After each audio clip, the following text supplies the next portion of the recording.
this is Lisa with Paparazzi. So I wanted to make a training video on the best ways to target your audience and market, make the most of your time and not waste your time on, selling jewelry to Boy Scouts or something. So I wanted to teach you what I have learned from my experience so far. I joined in October. It is now June, the end of June, so it's almost 9 months. So I'll teach you what I learned. Okay, when you sell paparazzi, who do you go to very first? You go to your mom. Mom, buy my jewelry. You go to your friends. Okay, that's awesome. That's only going to last once or twice, and then they're going to run out of money. I'm sure they'll support you, but you cannot keep your business going just from your friends and family. So I want to teach you some of the things I've tried and what has worked and what has not worked. First thing I tried, I called my friend, who is a marketer, and I said, how should I find people to sign up? Because that is how I wanted to grow my business. She said, do a job fair! And I'm like, okay, that's cool. So I did. I signed up for a job fair. $800. I went to the job fair. Oh, by the way, I couldn't sell the jewelry. So I took my chances. I went to the job fair. I talked to people about it. I had the registration forms, and I had 34 people tell me they wanted to sell it. Guess how many of those guys signed up? 0! So I learned the hard way that job fairs are not the way to go. This is not a career. If you can make a lot of money, that's wonderful, but it's not a career. So those people who wanted insurance right away, the people who wanted a quick, reliable income, they couldn't do it. They had to go get jobs elsewhere. So, and that's fair. That totally makes sense. So then I thought, hey, I'm going to advertise on Craigslist jobs. It was $25. Much, much cheaper. It's Craigslist. I did my local, I live in Northern Virginia area, so there's a lot of people who read those. I had to pay $25 when you do a job in Craigslist. Guess how many people called me? 0! So, you could do this if you want to, but don't fret if you can't, because for me it didn't work. Craigslist Events. Now this falls in the category of like yard sales. Yard sales, online yard sale websites, Craigslist, jewelry for sale. Did we make that one? Oh yeah, you told me to.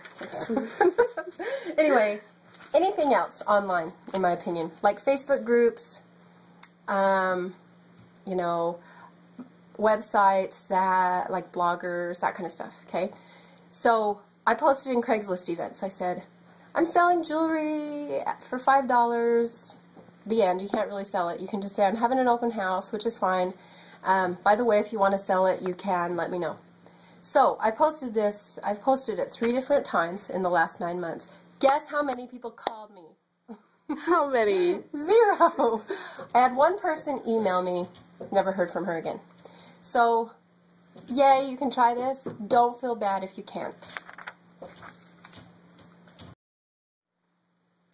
Okay, so now we know we can have our salons and boutiques sell our stuff, or you can set up in salons and boutiques. This is cool. This is really cool because you can, that's like the perfect audience. People getting their hair done, they're going to want to buy new headbands. The people that like to do their nails tend to like to wear jewelry. So it's a really good targeted audience. But there are not very many people who run through and through the salons and boutiques. So this is cool, this is great, but it's not a huge money maker. So I would do this, it's totally a good idea, but I wouldn't focus your entire business on doing this, unless you are a salon genius or something. The next thing is local craft fairs. Now this is where my business started getting good, because local craft fairs, guess who you get to meet? You get to meet local people. Local people are the ones who are going to do your parties for you. So let's say you can go to a craft fair at an elementary school and they're going to have, 20 different companies and you're one of them, and they charge you $20 for your table. Well, $20, that means you only need to sell 10 or so things to break even, which is awesome. If you only sell 10 things, you're still ahead. And then you will have met, maybe 10, 20 new people. In my opinion, they're not huge money makers, but they are really, really good ways to introduce the business to new people and kind of start new circles of parties and friends. Christmas shows. Craft fairs and Christmas shows are similar, but here's what I want to talk about Christmas shows. A Christmas show would be people who go there to buy. So if you sign up for a craft fair that says, come to this craft, you know, they're advertising, come to this craft fair and buy all your Christmas presents. That is a Christmas show. That is a moneymaker because people will go there with money. They're not going there to learn how to cook. They're not going there to buy a house. They're not going there to be bored. They're there to buy stuff. So anything you can find where people are going to buy stuff and they have, you know, money allotted to spend, then hopefully you're the one they pick to buy from. This also will get you a lot of exposure and a lot of leads and a lot of new people to meet.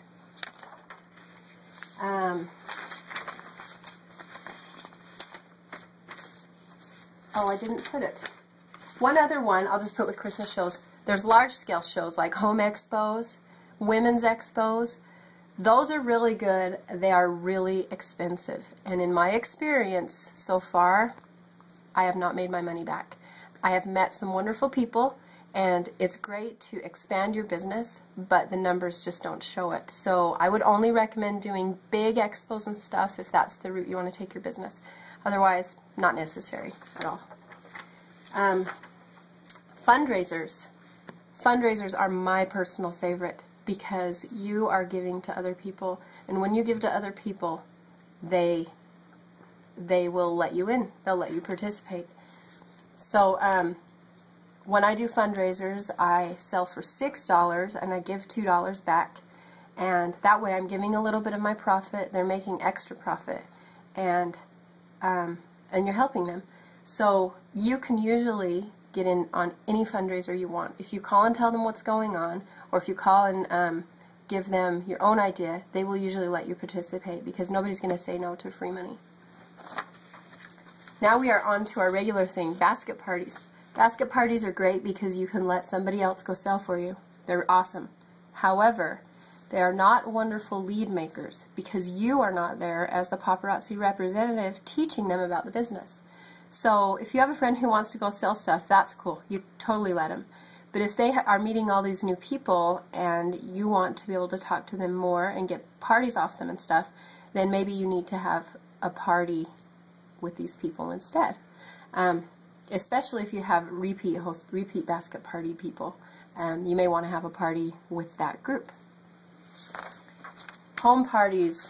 #1 way to sell paparazzi, in my opinion. People are there to buy from you. Your sales will be the highest. Your sales to people ratio will be the highest because they are there to buy. They are there to help their friend earn free jewelry. They are there to play and have fun. They like the home party idea. They're going to be your really good prospective consultants because they're not against home parties. They went to it after all. So that's a really good place to meet people who might want to sell paparazzi in the future. And then we've got your repeat hostesses and your repeat customers. People that keep coming back to buy paparazzi, they may just want to sell it one day because they're firm believers in the product. Repeat hostesses are, you know, your friends who keep doing parties over and over, and you can just say to them, hey, you should be making all this money. Your friends keep coming back. So just an idea. If they want to keep being your repeat customers and hostesses, that's totally fine. Don't pressure them. Just let them know what the options are so that you're not telling them. So that is it. In all, I would say do home parties. Do what you can. Don't get frustrated. Just try your best to get the word out there and have fun. Thanks.